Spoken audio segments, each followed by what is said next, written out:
There has been one popular, though dangerous, way of making money in coal country. This landscape is littered with small, abandoned, illegal mines. If the normal mines feel unsafe and dicey, these are even worse. But most of them, like this one, are closed. Ukraine refuses to buy the separatist coal. No point in mining the coal down here if there's no one to sell it to.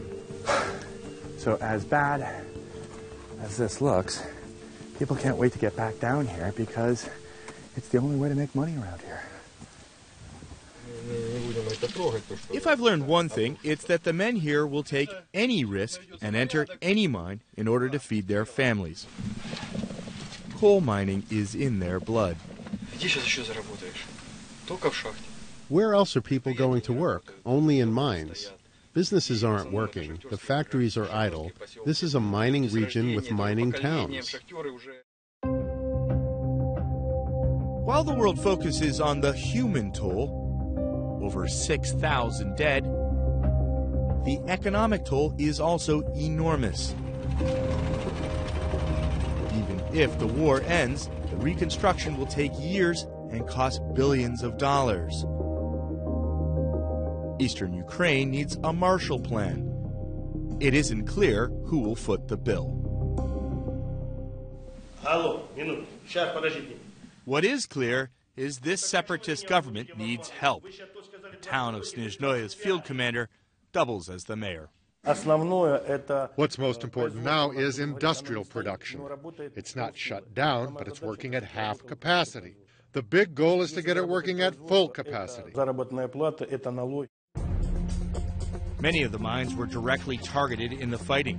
This mine's administrative office was a battle zone. But in the grand scheme of things, shot-out windows can be replaced. Some mines have it much worse, like this one, which was partially flooded, leaving hundreds of people without any work. Coal mines naturally flood. Their pumps prevent that from happening. When the mine's pumps lost power, they nearly lost the mine. They'll recover this one, but somewhere around half of the region's mines may have been lost altogether. Bridges, airports, roads, and railways lie in shambles. Looks like these cars took a pretty direct hit. Mines have no way of getting their coal to market. The political problem persists. Russia is providing the region with gas, and observers say some coal has gone to Russia. But Ukraine isn't allowing the coal to travel freely across the front lines, and that's got far-reaching consequences. This plant should provide power for 2 million people, but a bizarre and ironic technical snag means the plant's in peril. This is one of the biggest power plants in all of the area controlled by the separatists, and they've got 2 days' worth of coal left in their stockpiles. Why?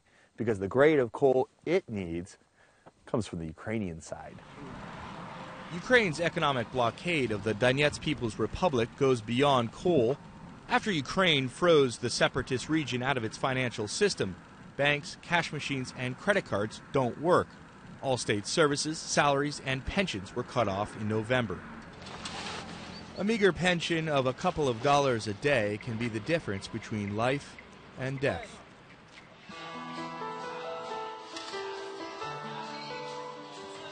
The lines are getting longer at the soup kitchen in Snizhnoye.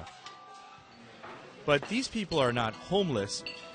Ordinary folk need this food to survive. The war means tens of thousands of people now depend on handouts. Olga Chumachenko runs this place. She sees the elderly, families, even miners who aren't getting paid. People are now not living. They're just surviving. People are close to starvation. Even a bowl of soup is becoming a luxury. Prices in Ukraine are rising faster than anywhere else in the world other than Venezuela.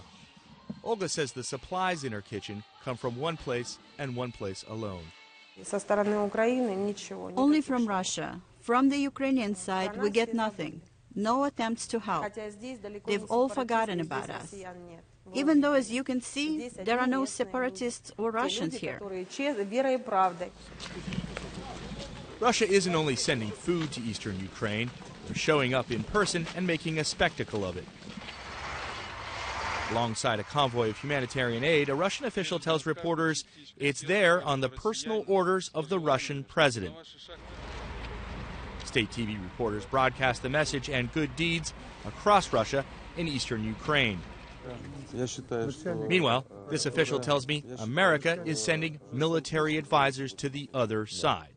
Humanitarian aid is humanitarian aid. Food is food. This isn't politics. I think you shouldn't mix them together. We're at a mine that's lost dozens of its men in a tragic accident just days before. And we're tagging along as miners unload 50-kilo bags of flour and sugar. This is a Hearts and Minds campaign. It's interesting, in all the years I've been watching Russia, this is one of the most vivid examples of soft power I've seen yet. A local official complains Ukraine is blocking the flow of vital goods to the separatists.